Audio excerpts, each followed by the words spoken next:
Kia ora, welcome to Kids News. I'm Alyssa. And I'm Anastasia. In today's stories, a new crime wave is sweeping the country in the form of woolen graffiti. Scientists have invented an invisibility cloak. We help them find it, and the latest in weather around the country. But first, a story that will turn your world upside down. If you think the world is getting more and more topsy-turvy, it turns out you're right. Builders in Germany have built an upside-down house, and before you think they may have read the plans upside down, they did it on purpose. The wacky home was built as a tourist attraction, as well as being a comment on the state of the world. The house is 23 feet tall and rests on its roof, and has steel beams in the attic. Inside the house, there are beds screwed into the ceiling, upside-down wardrobes, an upside-down kitchen, and even an upturned bathroom, though it's not known if anyone has tried to have a bath in it or go to the toilet. Many tourists visiting the house complain of feeling sick and dizzy after just a few minutes inside. We now cross over to our reporter Caitlin, who is inside the house. How are you feeling, Caitlin? Thanks, Alyssa. I'm here with the owner, Esme, and I'm feeling worried. So what made you decide to build this house? Well, I moved from the northern hemisphere to the southern hemisphere, so I thought I might as well build an upside-down house, as it felt my life was upside down. What comment do you think the house makes about the state of the world? That anything is possible and nothing is as it seems. What are the challenges of living in an upside-down house? Well, the main challenge is defying gravity and getting my brain to think differently, but really dreaming that I'm falling and then waking up to find that I've actually fallen out of bed. So when did you build this house? When I was 5 years old in 2006, as I'd just started school, my imagination was going a bit crazy. Well, thank you. I'm Caitlin Ramu for Kids News. Back to you in the studio. Thanks, Caitlin. Even watching that makes me feel sick. Now to finance news and a look at the markets. It's over to our financial analyst, Nicole. How's trading looking? Let's have a look at what's fresh in the stock market today. Prices in used cooking grease have gone through the roof as oil's price soar around the world. There's even some talk of a black market operating in this country, run by grease rustlers who are stealing used cooking oil from fish and chip shops and fast food restaurants. Some experts are saying that any valuable used cooking oil should be collected and kept in their fridge. Also up shares in a new bacon-flavored toothpaste created by an American company tired of that refreshing mint taste.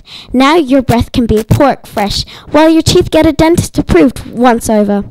That same company also makes bacon-flavored dental floss, soap, bacon bandages, and even bacon air fresheners. Is there anything bacon cannot do? So there you go. Invest in oil and pork. That seems to be the advice of more brokers today. This is making me a little bit hungry. Back to you on the news desk. Thanks, Nicole. And now for a story that is truly out of sight. Look out, Harry Potter. The world of science is catching up to the world of magic. Scientists in Europe have created a 3D invisibility cloak, which can hide objects by bending light waves. It has been found that light can be controlled using special tiny crystals that make objects disappear. So far, scientists have made small objects such as coins disappear, but hope that it won't be long before they are hiding cars, planes, and even people. People have always dreamed of making themselves invisible. One top scientist says the possibilities are endless, and we are very excited. However, since inventing the invisibility cloak, the scientists have been having trouble finding it. As soon as we put it down somewhere, it just disappears. The inventor of the cloak said it appears they are having trouble finding other things too, like their lunch, which they think may be underneath the cloak. But what will this invention actually be used for? Hoping to see through the reasons behind the invisibility cloak. Here is our on-the-spot reporter, Kate, with more to the story. Hi, I'm Kate Lowndes, and with me is Natasha Vaughan, one of the many scientists that has invented the invisibility cloak. Thank you for joining us today. I'm glad to be here.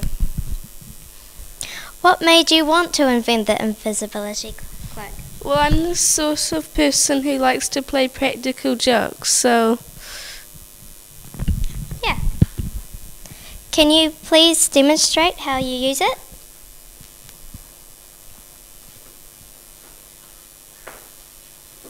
Wow, I can't even see you, except for your head. What do you think you will gain when you finally invent it? Well, as I said before, I like to play practical jokes. If you were intending to sell this item, at what price would you make it? Well, it would be sold in joke shops, but it would have to be very expensive because it takes a lot of time to make something of its uniqueness. Well, that makes things clearer. Thank you for joining us. Back to you, Alyssa, at the studio. Thanks, Kate. And now how's this for an interesting yarn? A new wave of graffiti crime is covering the country, thanks to an underground gang known as the Midnight Knitters. These wool-waving criminals are covering tree branches and lampposts with small jerseys and scarves under the cover of darkness. Police say the knitted activities of the gang are illegal because these woolly crimes are being done on public property without permission. The popularity of woolen graffiti is growing, and police warn that if the Midnight Knitters aren't caught, soon every tree, lamppost and traffic light in the country will soon be warmly dressed against the cold. The problem is spinning out of control, a police spokesman said today. They're a close-knit group of dyed-in-the-wool criminals. We are stitching together a case, but it's not seamless. There is no real pattern to the crimes.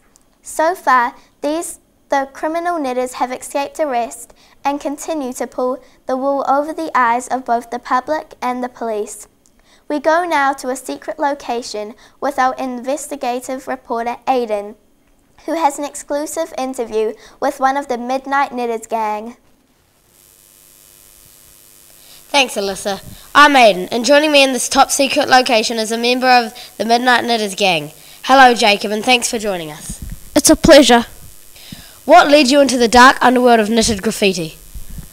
Well, it's not really an underworld.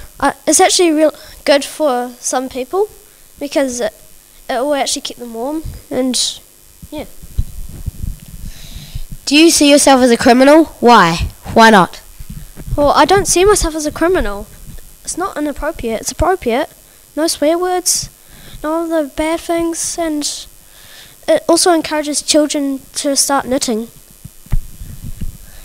Apart from trees, lampposts and traffic lights, what else would you like to graffiti with your woolens?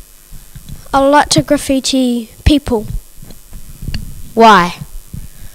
Well, because I just thought that, so all the poor people that need warm clothes, they can keep warm when I knit some clothes for them, and yeah. Why do you knit at midnight? Why not at any other time of the day? In case the cops are trying to go for me, because otherwise I'll be in jail right now. Good. Thank you for your time, Jacob of the Midnight Knitters gang. We go to Alyssa in the studio. Thanks, Aidan. I'll make sure to hit the streets at night if I find myself feeling a bit chilly. Speaking of which, let's look at the weather ahead for the nation with Lily. How's it looking, Lily? Thank you. Let's have a look at tomorrow's weather. Starting in the far north, Kaitaia, look out for some pretty flash flooding and raindrops as big as your head. If you're going outside, wear a hat. In Auckland, there'll be a mix of fair conditions and unfair conditions, but those are the conditions and you'll just have to accept them. There will be no weather at all in the Bay of Plenty. It's taking a short holiday, but is expected to be back for the weekend. In Napier and Hastings, the weather will be sometimes changeable and sometimes not, We really have no idea what will be happening there. In the Taranaki, a mild depression brings with it a very dull day with no highlights at all. It will be overcast and gloomy all morning, but things should cheer up by the evening, so don't worry, everything will be fine. Wellington will have another capital day. There will be no wind at all, and the conditions will be so pleasant they'll actually be classed as extreme.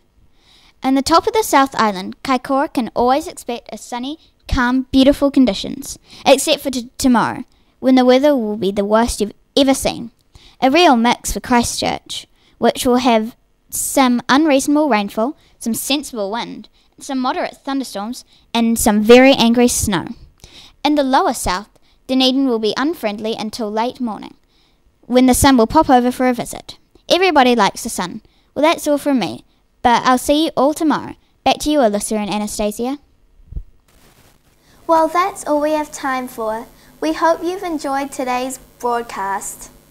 Thank you all for watching, and we'll see you again next time. Until then, I'm Alyssa. And I'm Anastasia for Kids News.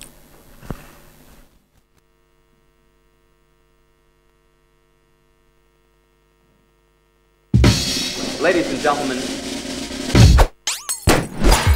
Roll the camera. Okay.